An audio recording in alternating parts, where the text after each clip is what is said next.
అక్షరం. అక్షరాలు కొందరికి వెన్నెల్లో ఆడుకునే అందమైన ఆడపిల్లలు కావచ్చు. కానీ శ్రీనివాస్ గౌడ్ లాంటి కవికి మాత్రం అక్షరాలు చైతన్య జలపాతాలు, ప్రజలకు దారి చూపే దీపస్తంభాలు, అణగారిన వర్గాల చీకటి జీవితాల్లో వెలుగులు నింపే కాగడాలు.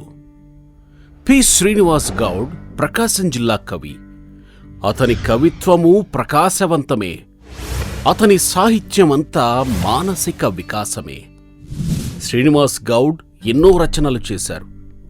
అనేక కవితా సంపుటాలు వెలువరించారు. ముంజంత మృదువైన హైకు, దిగులు వర్ణాలు, ఇది జీవితం, వెలుతురు వలయాలు, ఒక మెళకువ, ధైర్యవచనం, చిన్ని చిన్ని సంగతులు, అరాచక స్వగతాలు, ఇలా అద్భుతమైన కవితా సంపుటాలు వెలువరించారాయన. తనదైన డిక్షన్తో కవిత్వం రాసి మేధావులను మెప్పించాడు. శ్రీనివాస్ గౌడ్ కథలు కూడా రాశారు. మార్జినోళ్ళు అన్న అతని కథా సంపుటి పలువురి ప్రశంసలు పొందింది. అనేక పురస్కారాలు కూడా అందుకుంది. శ్రీనివాసం అన్న అతని విమర్శా గ్రంథం పలువురి మెప్పు పొందింది. అంతేకాదు, అతడు నిబద్ధత కలిగిన విమర్శకుడు కూడా. ఇప్పుడున్న అనువాదకులకు గౌడ్ మార్గదర్శకంగా ఉన్నారు. ఉపవాస పద్యాలు, అఫ్సర్ ఆంగ్లం నుంచి తెలుగులోకి చేసిన కవితలు అతనికి మంచి పేరు తెచ్చిపెట్టాయి. అలాగే కథాపురి, జయ పతాక, కథా ప్రకాశం పుస్తకాలకు సంపాదకులుగా వ్యవహరించారు. వాస్తవానికి ప్రత్యేక అవసరాలు గల పిల్లలకు ఉపాధ్యాయునిగా పనిచేసిన శ్రీనివాస్ గౌడ్ తెలుగు కవిత్వంలో, అంతర్జాతీయ కవితల అనువాదంలో ప్రత్యేక వ్యక్తిగా, ప్రత్యేక సృజనకారుడిగా నిలిచారు. శ్రీనివాస్ గౌడ్ అనేక అవార్డులు అందుకున్నారు. ఎక్స్రే ప్రధాన అవార్డు, గిడుగు కవితా పురస్కారం, ఇలా ఎన్నో ప్రతిష్టాత్మక అవార్డులు, రివార్డులు అందుకున్నారు. ఉత్తమ ఉపాధ్యాయుడు కవిగా మారితే పి. శ్రీనివాస్ గౌడ్లా ఉంటారు.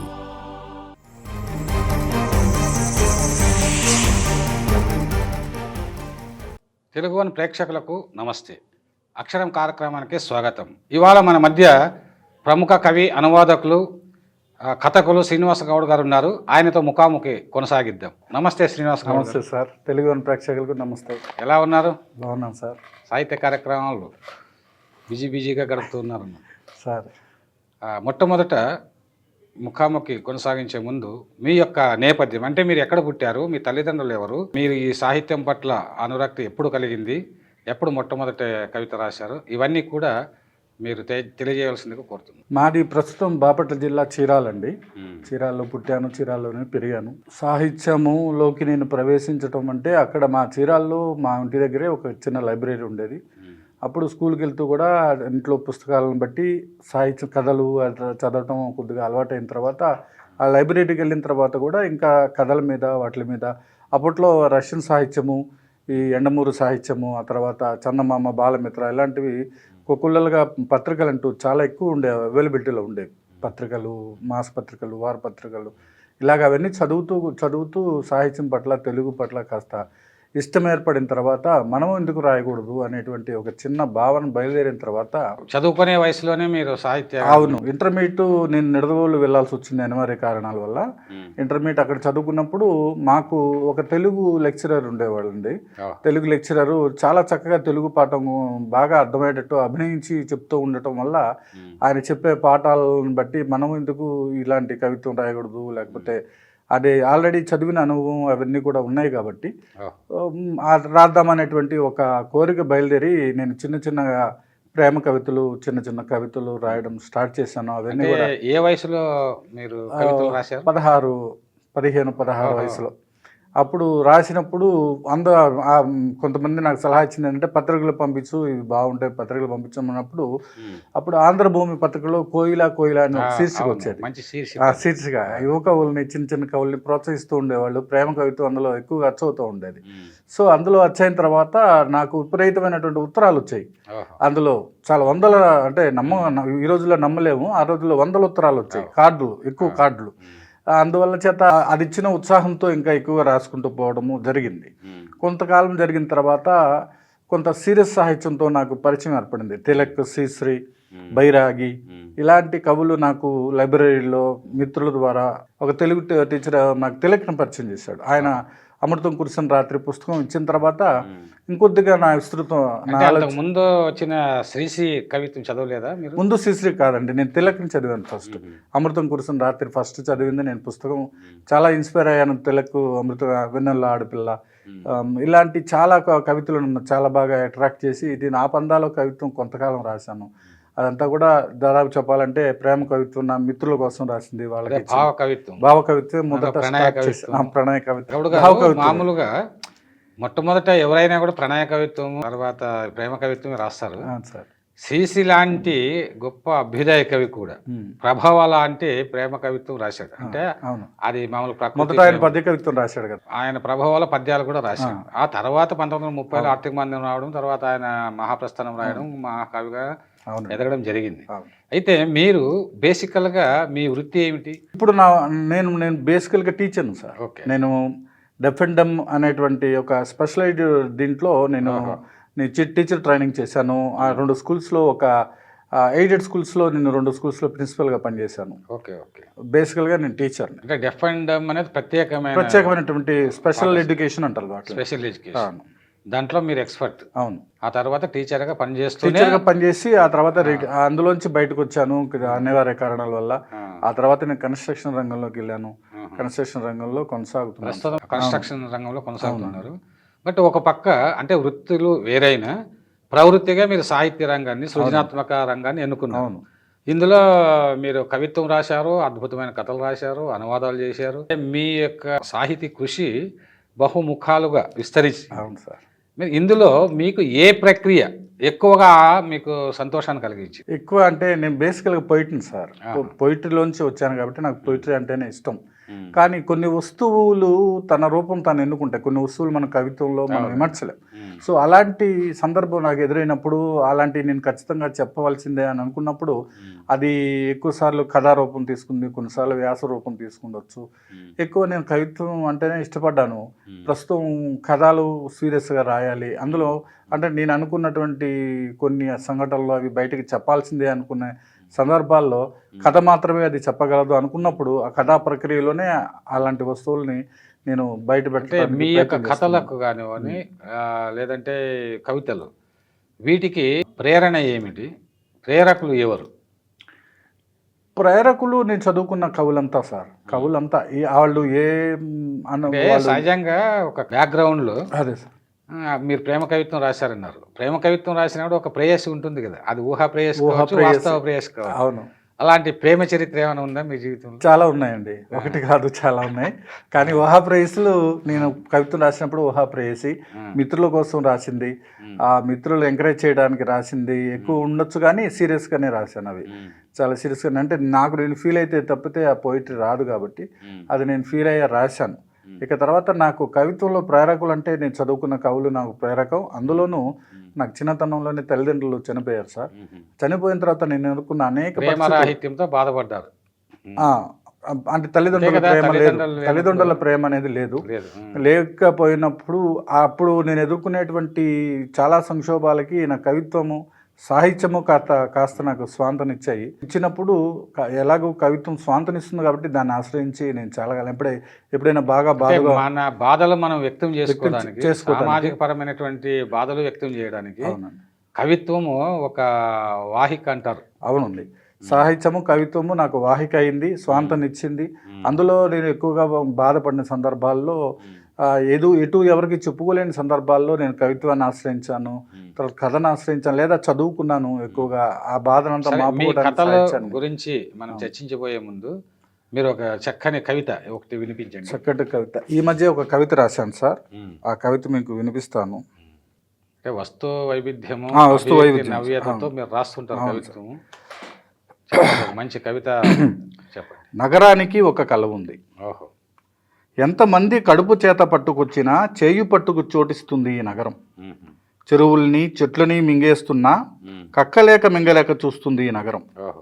రోడ్ల మీద ఏరులై పారుతున్న వర్షానికి, కన్నెరై రోడ్డు మీద పారుతున్న వ్యాపారికి నగరం బాధ్యత పడదు. నిజానికి మనం చూసే నగరానికి నవనాగరికులకు ఎక్కడా పొంతం లేదు. ఎందుకంటే నగరానికి రావాలని కలలు కనేవాళ్ళు, నగరానికి వచ్చి కలలు నెరవేర్చుకున్న వాళ్ళు ఎప్పుడైనా నగరం ఏం కలగంటుందో కనుక్కున్నారా? నగరానికి ఒక కల ఉందని, నగరానికి లోన ఒక లోకముందని, ఆ లోక నిస్వన కలకలాన్ని తొలగి విన్నవాడే కదా, తాకిన ప్రతి చేతివేళ్ల చివర కళల లతలు పూయించేవాడే కదా నగరవాసి, నగర సహవాసి. నగరం కంటున్న కళల తోటలో నేను సైతం ఒక కలగనే పువ్వు. అద్భుతం, చాలా అద్భుతమైన కవిత వినిపించారు. ఎందుకంటే నగరం గురించి చాలామంది రాశారు, కుందుర్తి మొదలుకొని ఇప్పటి వరకు. కుందుర్తి నగరంలో నేను కూడా నగరం పైన రాశాను సార్. కానీ నా కొత్త అభివ్యక్తితో మీరు కవిత చాలా బాగా వినిపించారు. Thank you sir. అంటే ఇలా ఇప్పుడు గ్లోబలైజేషన్, ప్రపంచీకరణ నేపథ్యంలో చాలా కొత్త కొత్త వస్తువులతో కవిత్వం రాస్తూ ఉన్నాను సార్. అలా మీ కవిత్వంలో కొత్త అభివ్యక్తి కనిపిస్తుంది. ఇతర when compare with other poets, మీ దాంట్లో కొత్త అభివ్యక్తి కనిపిస్తుంది. దీనికి కారణము ఏమని మీరు అనుకుంటున్నారు? నేను బాగా చదువుకోవడమే సార్. బికి కృష్ణ నుంచి అనేక రకాల అందరి కవుల్ని నేను బయటకు ఎక్స్ప్రెస్ చేయలేకపోవచ్చు, కానీ నేను చాలా శ్రద్ధగా చదువుకునే పాఠకుడిని. ముఖ్యంగా కవిత్వం రాయడం కంటే చదువుకోవటం ఎక్కువ నాకు సంతోషం ఇస్తుంది. అలాగే నా అధ్యయనంలో నాకు చాలా విషయాలు తెలుస్తాయి. అధ్యయనం చేయడం వల్లనే అభివ్యక్తి నవ్యత వస్తుంది. అవును సార్, ప్రపంచవ్యాప్తంగా వస్తున్న కవిత్వం చదవాలి. అవును, తెలుగు కాదు, ఇతర భాషలే కాదు, జాతీయ కాదు, అంతర్జాతీయ కవులందరినీ కూడా నేను చదువుకున్నాను. సూఫీ కవిత్వం నుంచి జన్ కవిత్వం నుంచి అన్ని రకాల పోస్ట్ మోడర్న్ పోయిటరీ నుంచి అన్నీ కూడా నేను చదువుకున్నాను. చాలా అనువాదాలు చేశాను. అందువల్ల ఆ అభివ్యక్తి నవ్యత అనేది అందరిలోనూ నేను చూస్తున్నాను. కాబట్టి మనం పేలవంగా ఒక వస్తువుని పేలవంగా చెప్పినంత మాత్రాన అంతకుముందు కవులు చెప్పినటువంటి పందాలను మన జీవితం మన ప్రత్యేకత అనేది ఏమీ ఉండదేమోనని నేను అనుకుంటాను. అట్లానే మనం కూడా ఒక కొత్త వస్తువుని మనం కనుగొనాలి. మన చుట్టే ఉంటాయి, ఎక్కడ ఉండవు. మనం చూడగలిగే దృష్టి ఉంటే కనుక మనకు కొత్త వస్తువులు కనబడతాయి. అస్తిత్వ వేదంతో మనం అనేక రకాలైనటువంటి వస్తువులు మన కళ్ళ ముందే ఉంటాయి. అవి మనం కనుక్కోవాలి.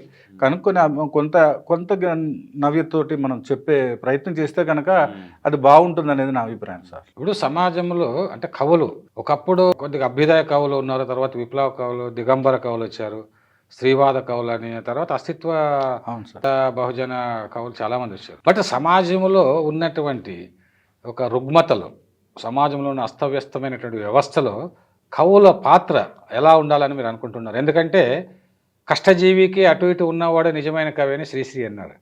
ఇవాళ కవులు తమ యొక్క బాధలు, తమ యొక్క సంక్లిష్ట సమాజంలో వారు బాధలు వ్యక్తం చేసుకుంటున్నారు. మరి కవులు సమాజాన్ని చైతన్యవంతం చేసేటువంటి రచనలు వస్తున్నాయని మీరు భావిస్తున్నారా? తప్పకుండా భావిస్తున్నాను సార్. కాకపోతే కవి సమాజంలో ఉన్నటువంటి రుగ్మతలన్నిటికీ స్పందించే తీరు వల్ల సమాజంలో చాలా మార్పు వస్తుంది. ఈ రోజున ఇదివరకు మనకి ప్రింటింగ్ అంటే పుస్తక ముద్రణ వల్ల, ఆ పుస్తకాలు అందరికి చేరటం వల్ల, కొంత జాప్యం జరగటం వల్ల కూడా ఈ ప్రతిస్పందన లేట్ అవ్వచ్చు. కానీ ఈ రోజున సోషల్ మీడియా యుగంలో అనేక సాంకేతిక వెలువల వచ్చుపడుతున్నటువంటి ఈ సందర్భంలో ఈ సోషల్ మీడియాలో కవుల లేదా సామాజిక కార్యకర్తల, ఉద్యమకారుల స్పందన చాలా వేగంగా ప్రపంచంలోని అన్ని మూలలకు వెళ్ళిపోతుంది. ఎంతోమంది స్పందించగలిగిన వాళ్ళు స్పందిస్తున్నారు.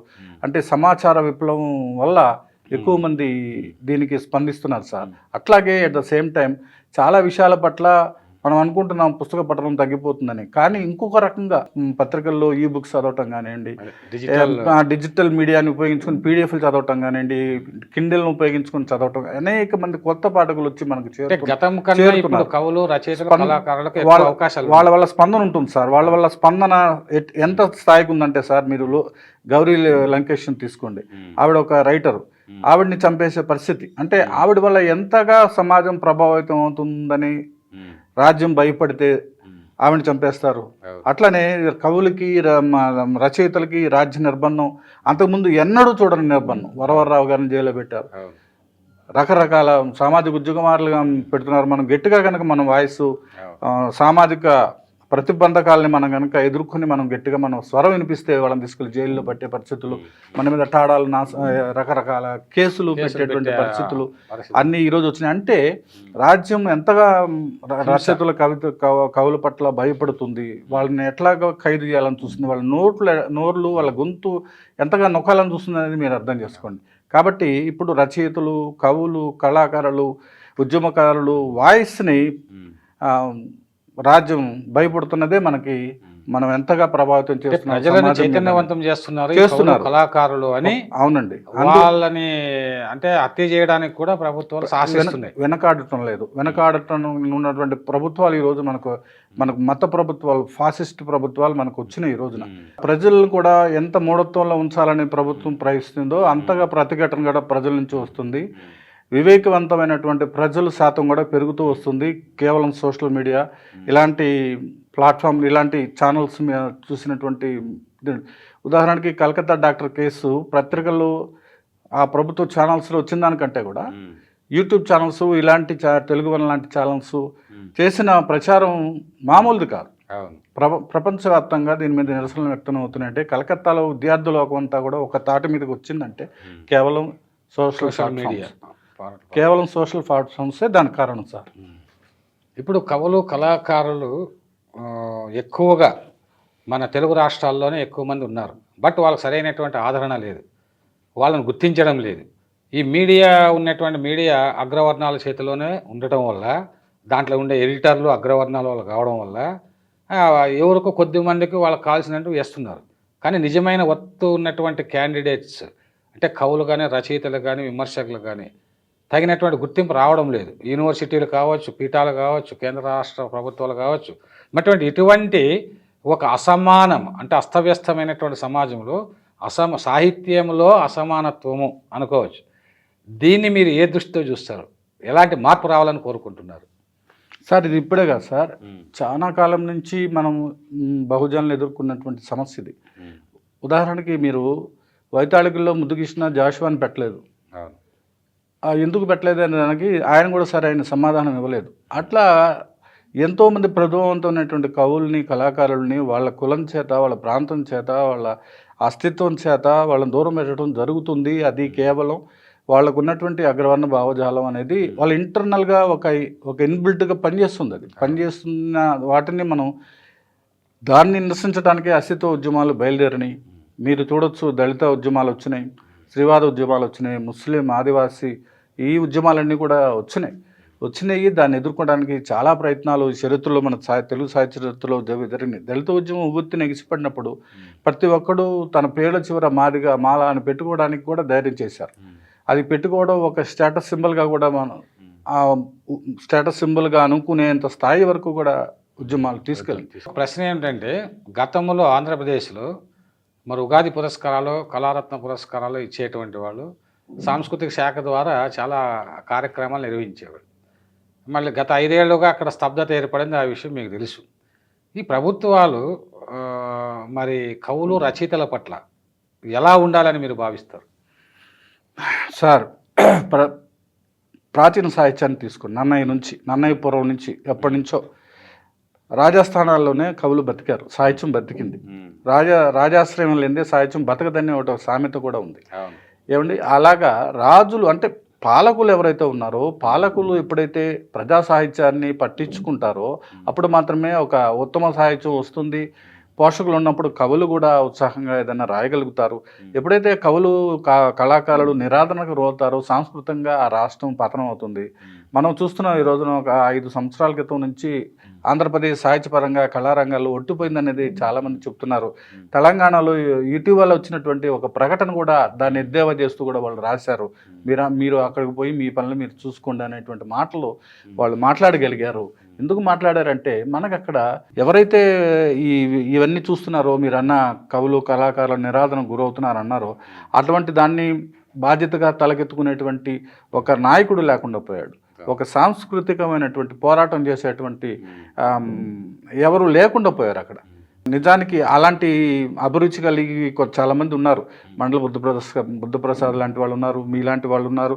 ఇలాంటి వాళ్ళందరూ కూడా అంతకుముందు తెలుగుదేశం ప్రభుత్వం ఉన్నప్పుడు కొంతలో కొంత బాగుండేది. కానీ ఇప్పుడున్నటువంటి పరిస్థితి, మీరు అడిగిన ప్రశ్నకి చాలా పనులు మనం చేపట్టాల్సిన అవసరం ఆంధ్రప్రదేశ్లో ఉంది సార్. మనకి సాహిత్య అకాడమీ దాని తీరుతెన్నులు ఎవరికి ఏమీ అర్థం కాకుండా పోయినాయి.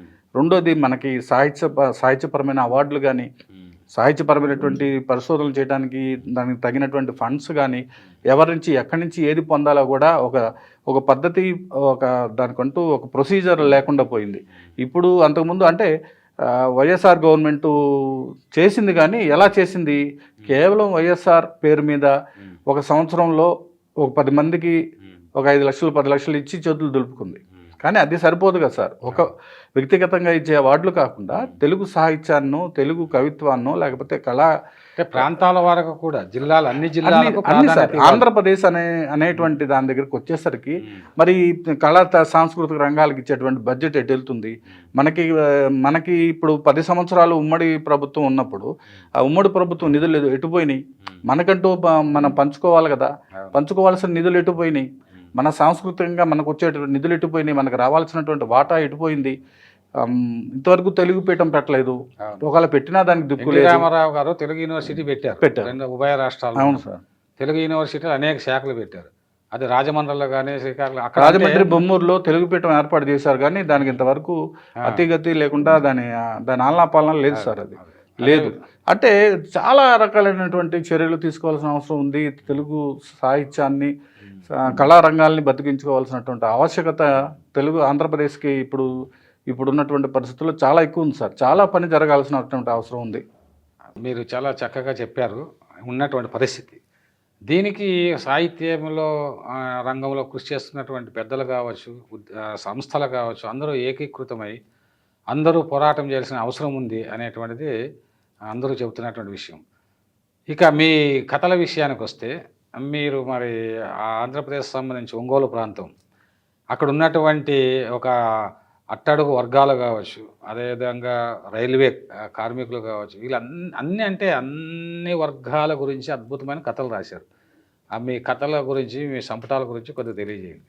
కథల విషయంకి వస్తే సార్, నేను చాలా ఒక 15-20 సంవత్సరాల నుంచి కథలు చదువుకుంటూ వస్తున్నా. కానీ బేసికల్గా నాకున్నటువంటి నమ్మకం ఏంటంటే, నేను ఒక చిన్న కవిని అనేటువంటి ఒక నమ్మకం ఉండేది.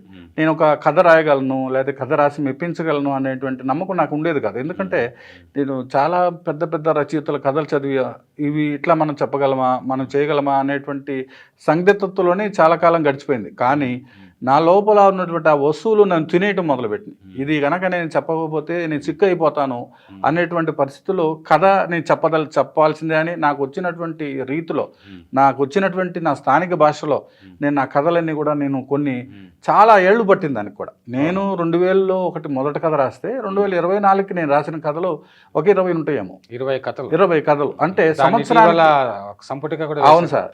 సో అంటే నన్ను ఎంతో లోపల మదించితే కానీ నేను ఆ కథ రాయలేకపోయాను. కవిత్వం అనుకోండి, కవిత్వం నేను సహజంగా నాకు వచ్చేటువంటి విద్య కవిత్వం. సో నేను కొన్ని నాకు దగ్గరగా ఉన్న జీవితాలు, నేను చాలా అంటే చెప్పాలంటే సార్, నేను తాగుబోతులతో తిరిగాను, తిరుగుబోతులతో తిరిగాను, హత్యలు చేసే వాళ్ళతో తిరిగాను, అక్కడ ఉన్నటువంటి లంపెన్ వాళ్ళతో కూడా నేను తిరిగాను, సెటిల్మెంట్ ఎరికలతో తిరిగాను, అంటే టైగర్ నాగేశ్వరరావు వాళ్ళ బంధువులందరితో తిరిగాను. నా పక్కనే ఉండేటువంటి వ్యవహారం అది. సో అట్లానే ఒక మీరు పరిశీలించిన జీవితాలని నేను రాయగలిగాను.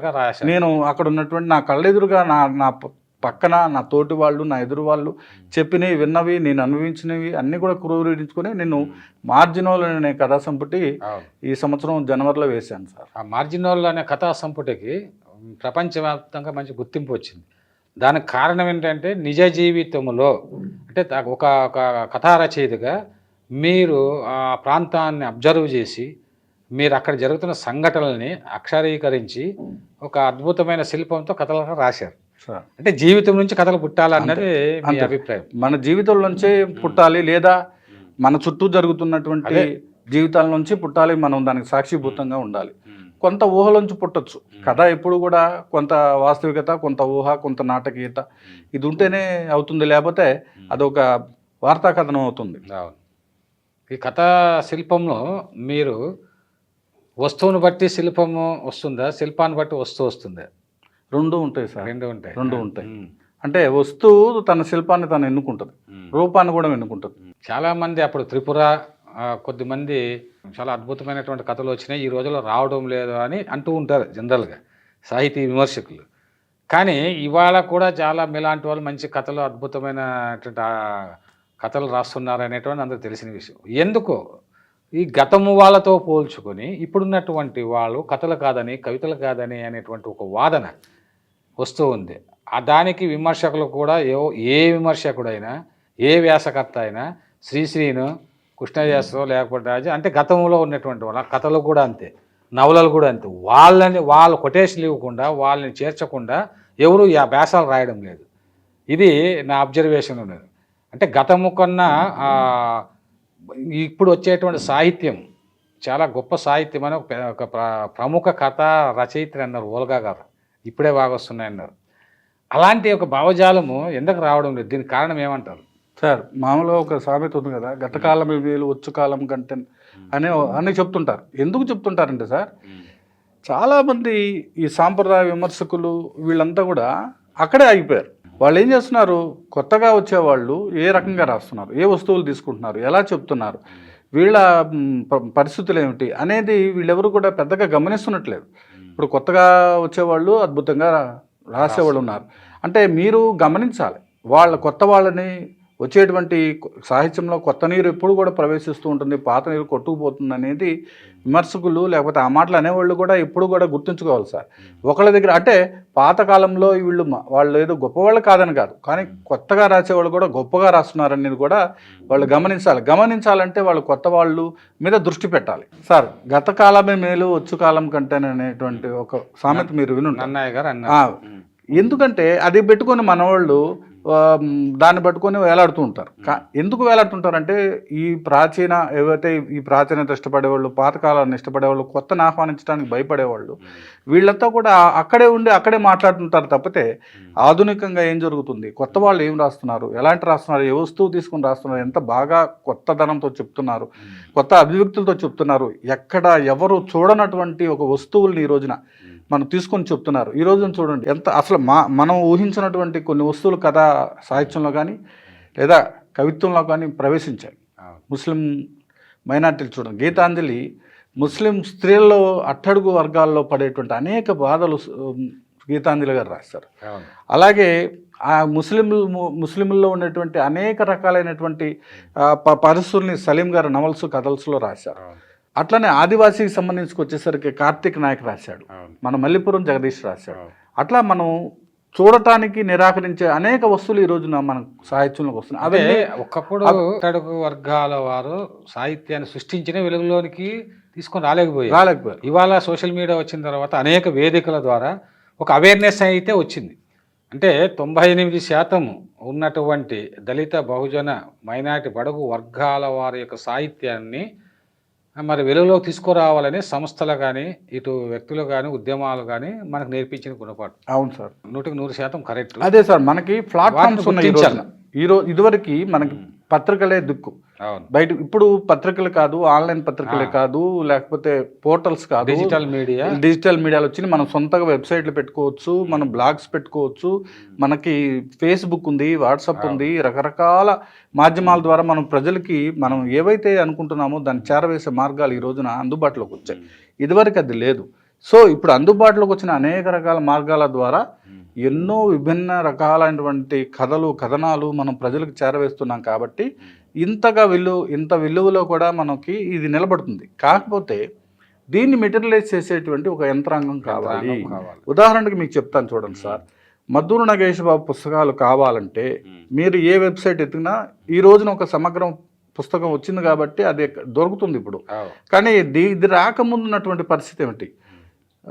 కలేపూర్ ప్రసాద్ పుస్తకం కావాలంటే, మద్దెల శాంతయ్య పుస్తకం కావాలంటే, లేకపోతే నాగప్పగారు సుందరరాజు పుస్తకం కావాలంటే ఎక్కడ దొరుకుతుంది? మనకి ఎక్కడ దొరకదు. మీరు చేకూరు రామారావు పుస్తకం అనండి, ఆ కథ ఇప్పుడు శ్రీకాకుళం పెద్ద ఆయన పుస్తకం అనండి, అవన్నీ ఏది కావాలన్నా శ్రీరామణ పుస్తకం అనండి, నిమిషాల్లో మన కళ్ళ ముందు ఉంటాయి. ఆ అవైలబిలిటీ నాలాంటి పాఠకుడు చదువుకోవాలనే పాఠకుడికి ఏది సార్ లేదు, ఆ అవైలబిలిటీ లేదు, యంత్రాంగం లేదు, మనకి ఇచ్చేటువంటి అవకాశం లేదు.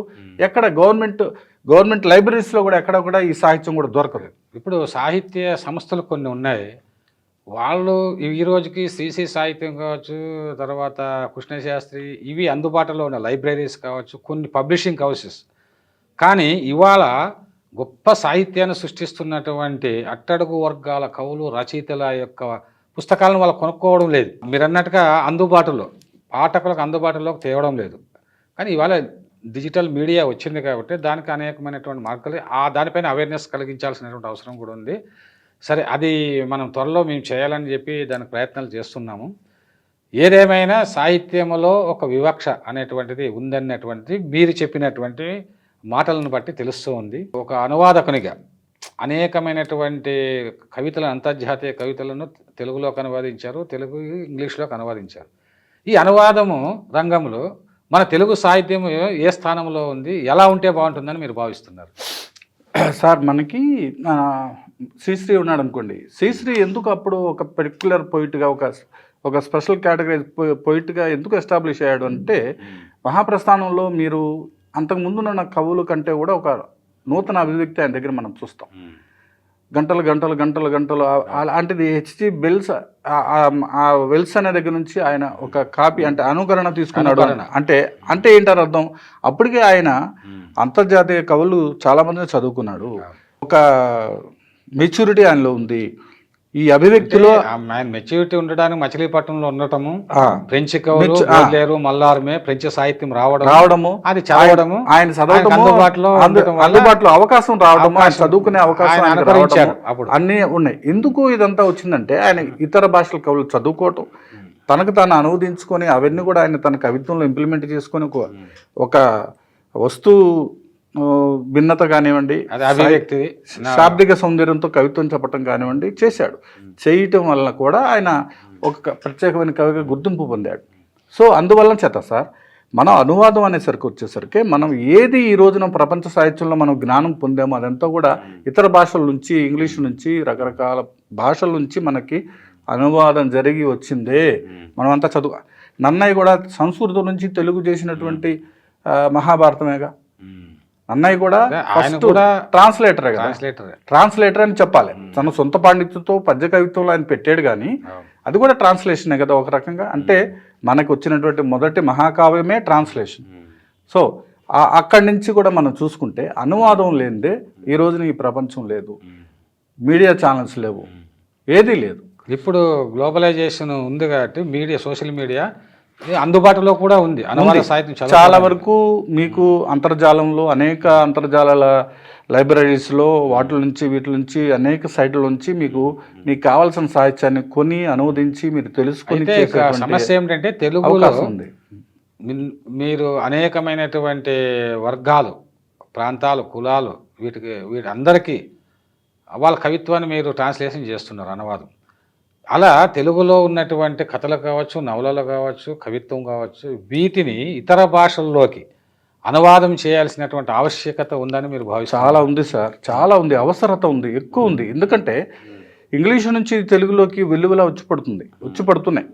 చాలామంది రకరకాలైనటువంటి సాహిత్యం నుంచి అనేక రకాల సబ్జెక్టులన్నీ కూడా ఇంగ్లీష్ నుంచి తెలుగులో వస్తున్నాయి. కానీ తెలుగు నుంచి మన చుట్టుపక్కలే తీసుకున్నాం సార్, అంతర్జాతీయంగా వద్దు, దేశీయంగానే తీసుకున్నాం. మన దేశీయంగా తీసుకున్నప్పుడు ఇటీవల జరిగిన తమిళనాడులో బుక్ ఫెస్టివల్స్ తెలుగు నుంచి అక్కడికి వెళ్ళి ఏమిటి చూస్తే 1-2 కూడా. మన ఓల్గా పుస్తకం ఒకటి, అజయ్ ప్రసాద్ పుస్తకం ఒకటి, సత్యవతి గారి పుస్తకం ఒకటి తమిళ్లోకి వెళ్ళి, ఇంకేం మిగతావి లేకపోతే అంతకుముందు ఎప్పుడో శ్రీశ్రీ, మీరు అన్నట్టు పాతగా చింతకాయ పచ్చడి శ్రీశ్రీ, వాళ్ళు వీళ్ళు ఈ 2-3 ఉంటాయి తప్పించి ఇటీవల ఫిరోషియస్గా రాస్తున్నటువంటి సమకాలీనంగా అద్భుతమైనటువంటి సాహిత్యం వెలువరిస్తున్నటువంటి రచయితల రచనలు ఎందుకు ఇతర భాషల్లోకి వెళ్ళలేకపోతున్నాయి? అక్కడి నుంచి మాత్రం ఇక్కడికి విలువలా వచ్చేస్తున్నాయి మనకి.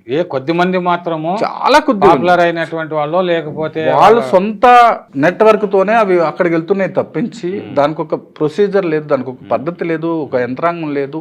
ప్రభుత్వం నుంచి ఎటువంటి సహకారం, అనువాదానికి సంబంధించి ప్రభుత్వం మనకు ఫండ్స్ ఇస్తుంది, కానీ మనకు అది మెటీరియల్స్ కారట్లేదు సార్. తమిళనాడులో గవర్నమెంట్ రచయితలందరికీ డబ్బులు ఇచ్చి ట్రాన్స్లేటర్ని పట్టుకొని వాళ్ళు ఖచ్చితమైనటువంటి ప్రణాళికతో పుస్తకాలని అనువాదం చేసుకొని వాళ్ళ తమిళ భాషలోకి తెచ్చుకుంటున్నారు.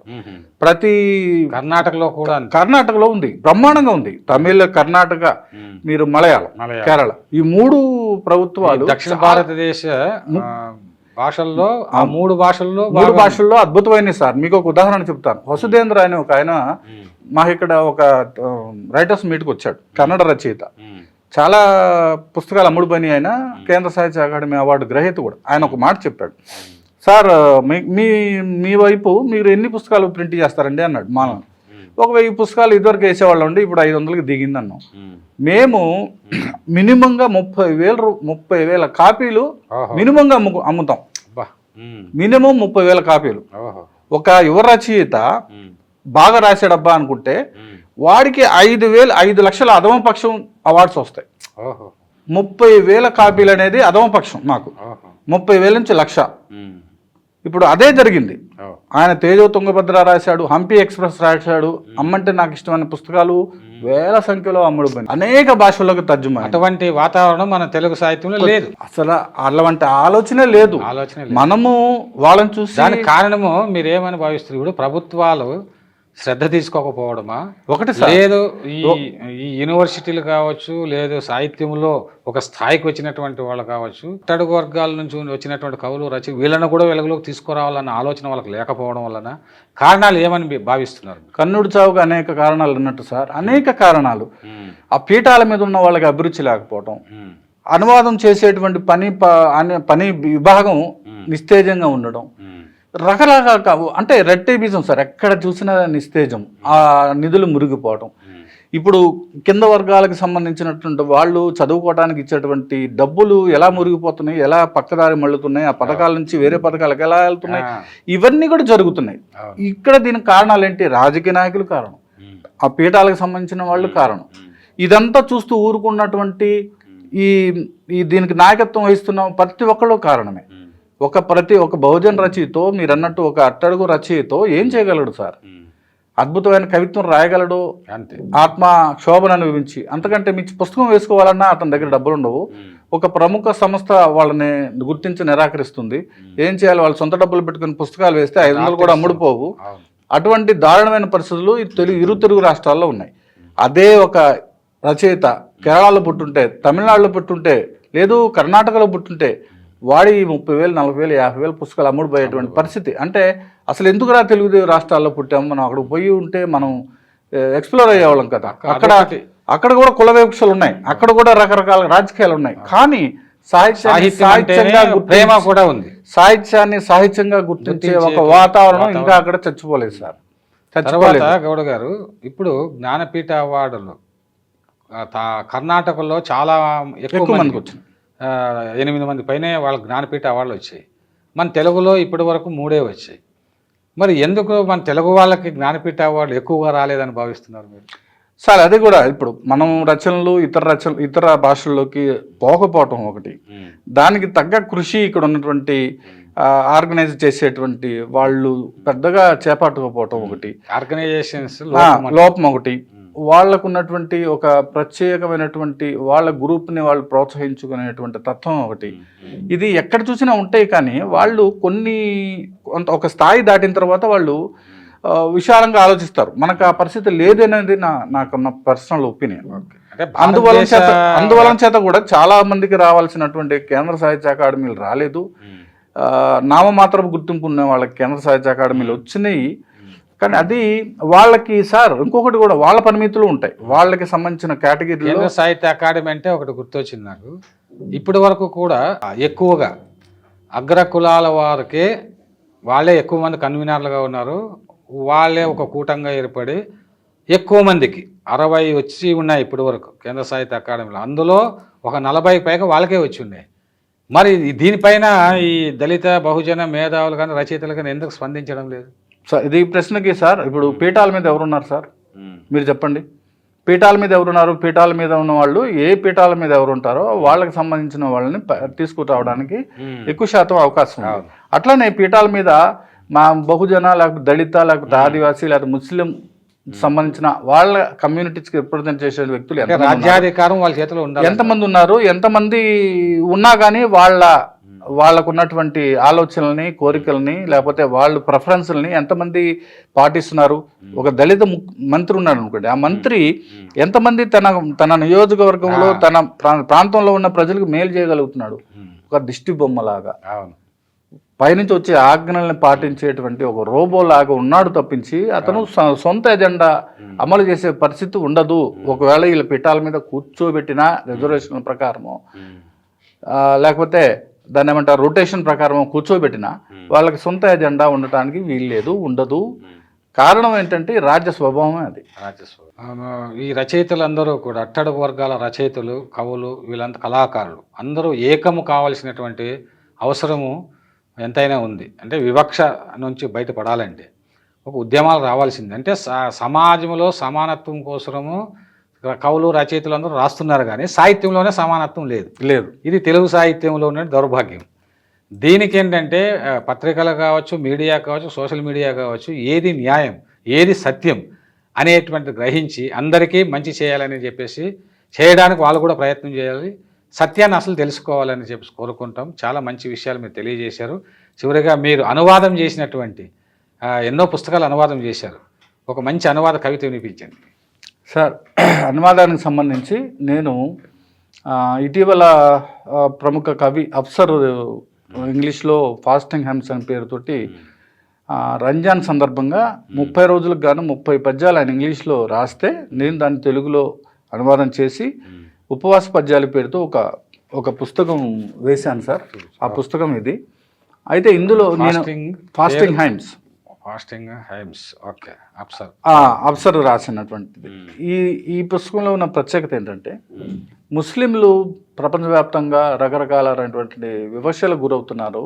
అయితే ముస్లింల్లో ఉన్నటువంటి బలహీనతలు, వాళ్ళు ఎక్కువగా దైవత్వానికి, అల్లాకి వాళ్ళు ఎక్కువగా లోబడిపోయి ఉండడము, బయట ఉన్నటువంటి సామాజిక ఉద్యమాలని, ఈ రకరకాలైనటువంటి ఊర్తలు లెగుస్తున్నటువంటి దేనికి కూడా వాళ్ళు స్పందించకుండా ఉండటం అనేదాన్ని కూడా అతను తప్పుపట్టి సామాజికత మీలో కూడా ఉండాలి అని చెప్పి అనుకుని ముస్లింల్లో కొంత చైతన్యం రావాలి, మీరు బయటకు వచ్చి మీరు ఒక సెకండరీ గ్రేడ్ సిటిజన్స్గా ఎందుకు మీరు ట్రీట్ కాబడుతున్నారు, ప్రపంచవ్యాప్తంగా మీరు కూడా అవేర్నెస్ తెచ్చుకోవాలి, మీరు కూడా ఉద్యమాల్లోకి రావాలి. గాజాలో జరుగుతున్నటువంటి విధ్వంసం, పసివాళ్ళు, పిల్లలు, వృద్ధులు, మహిళలు అందరూ కూడా అన్యాయంగా చనిపోతున్నారు. వేల సంఖ్యలో, లక్షల సంఖ్యలో స్పందించి రంజాన్ ఒక నెపంగా పెట్టుకుని రాసినటువంటి పద్యాలు సార్. 2 వినిపిస్తాను సార్, చిన్నవి. ఒక రొట్టె ముక్క కోసం వేడుకుంటున్న ఖాళీ కడుపులా ఉంది కుంగిన నెలవంక. ఒక రొట్టె ముక్క కోసం వేడుకుంటున్న ఖాళీ కడుపులా ఉంది కుంగిన నెలవంక. పొద్దుటి ఆహారంలో రొట్టెను తాకగానే ప్రతి తునకలో గాజా కనిపిస్తోంది. ప్రొద్దుటి ఆహారంలో రొట్టెను తాకగానే ప్రతి తునకలో గాజా కనిపిస్తోంది. గాజా అనేది పాలస్తీనాలో ఒక నగరం. చాలా సంక్షిప్త సుందరంగా అనువాదం చేశారు. అవును సార్. ఇంకొకటి ఈదురు గలలకు ఎదురొడ్డి ఈ ఉదయం ఇక్కడ ఒంటిగా నిలుచున్నాను. ఈదురుగాలులకు ఎదురొడ్డి ఈ ఉదయం ఇక్కడ ఒంటిగా నిలుచున్నాను. నా అంతరంగాన్ని నివేదించి ఇక్కడ 100 సార్లు చచ్చి బతికాను. అబ్బా, ఎక్సలెంట్. అఫ్సర్ చాలా వలస నుంచి ఇప్పటి వరకు చాలా అద్భుతమైన కవిత్వం రాసిన గొప్ప కవి. విదేశాల్లో ఉన్న ఆయన అద్భుతమైన కవిత్వం రాశారు. ఆయన కవిత్వాన్ని మీరు మరి అనువాదం చేయడం కూడా చాలా గొప్ప విషయం, చాలా సంతోషము. శ్రీనివాస గౌడ గారు, మీరు అద్భుతమైన కవిత్వం వినిపించారు. అద్భుతంగా అన్ని విషయాలపైన చాలా నిర్మోహమాటంగా మీ యొక్క అభిప్రాయాలను వ్యక్తం చేశారు. కాబట్టి ఈ తెలుగు సాహిత్యంలో ఈ ఇంటర్వ్యూ విన్న తర్వాత అయినా మరి మార్పు వస్తుందని పెద్దలు కొంత స్పందిస్తారని చెప్పేసి ఆశిస్తూ మీ యొక్క విలువైన సమయాన్ని మాకు కేటాయించి అదే సార్, ఈ సందర్భంగా ఒక మాట నేను చెప్పదలుచుకున్నాను. మీలాంటి చాలా అనుభవం ఉన్నటువంటి కవులు ప్రస్తుత సామాజిక పరిస్థితుల మీద, సాహిత్య వాతావరణం మీద మీకున్నటువంటి అవగాహన నాకు తెలిసి మరొకరికి లేకపోయే అవకాశం ఉంది. పైగా ఆంధ్రప్రదేశ్ రాజకీయ వాతావరణంలో మీకున్నటువంటి ప్రత్యేక స్థానం, మీకున్నటువంటి ప్రిఫరెన్స్ నాకు తెలుసు. కాబట్టి ఈ సందర్భంగా నేను కూడా మిమ్మల్ని కోరుకునేది ఏంటంటే, తెలుగు సాహిత్యాన్ని మీరు ఒక ఎత్తు పైకి తీసుకెళ్లేటువంటి అవకాశం మీకుందని నాకున్నటువంటి పరిచయాల ద్వారా నాకు తెలిసిన విషయం. మీరు మీ వంతుగా మీ కృషి చేసి, మీరు ఎప్పుడైతే ఏవైతే మనం తెలుగు సాహిత్యంలో ఉన్నటువంటి లోటుపాట్ల గురించి మాట్లాడుకున్నామో, ఆ సాహిత్య అకాడమీలు, పీఠాలు, అవార్డులు, మిగతా అన్ని విషయాలు మీకు చేతనైనంతలో మీరు చాలా చేయగల సత్తా ఉన్నవారని నాకు తెలుసు.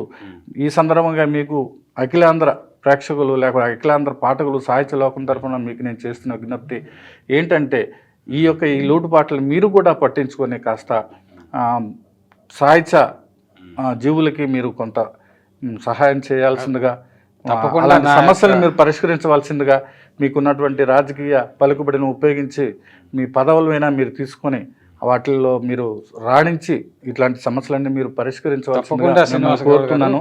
ఈ సందర్భంగా మీ యొక్క సూచన చాలా మంచి సూచన. మనమందరూ కూడా కలిసి, ఎందుకంటే ఈ విషయాలన్నీ ఇప్పుడు తెలుగు వన్ ఆయన కంఠంనేని రవిశంకర్ గారు ఆయన మాకు చాలా ప్రోత్సహిస్తున్నారు మన ఉద్యమానికి. తెలుగు వన్ ద్వారా మొత్తం అందరి పుస్తకాలు కూడా డిజిటలైజ్ కూడా చేయిస్తున్నాం, మొత్తం కవులు రచయితలది. ఈ ఛానల్ ద్వారా ప్రపంచవ్యాప్తంగా మరి ఈ యొక్క సాహితీ అంటే కవులు, కళాకారులు వీళ్ళందరినీ కూడా పరిచయం చేస్తున్నాము. దీన్ని ఒక ఉద్యమంగా తీసుకురావాలనేటువంటి ఒక గొప్ప ఆశయంతో ముందుకు వెళ్తున్నాము. నా యొక్క బాధ్యతని నేను నిర్వహిస్తూనే ఉన్నాను గత 20 సంవత్సరాలుగా. మీ సూచన తప్పకుండా పాటిస్తాము. మరి చక్కని ఇంటర్వ్యూ ఇవాళ జరిగిందని ముఖాముఖిలో అనేక మంచి అభిప్రాయాలు తెలియజేసినందుకు మీకు ధన్యవాదాలు thank you sir, thank you. ఈ అవకాశం ఇచ్చిన తెలుగు వన్ టీవీకి, వాళ్ళ యాజమాన్యానికి నా ధన్యవాదాలు తెలుపుకుంటున్నాను సార్. Thank you. ఇదండి ఈ వారం అక్షరం కార్యక్రమం. వచ్చే వారం మరొక రచయితతో ముఖాముఖిని కొనసాగిద్దాం. నమస్తే.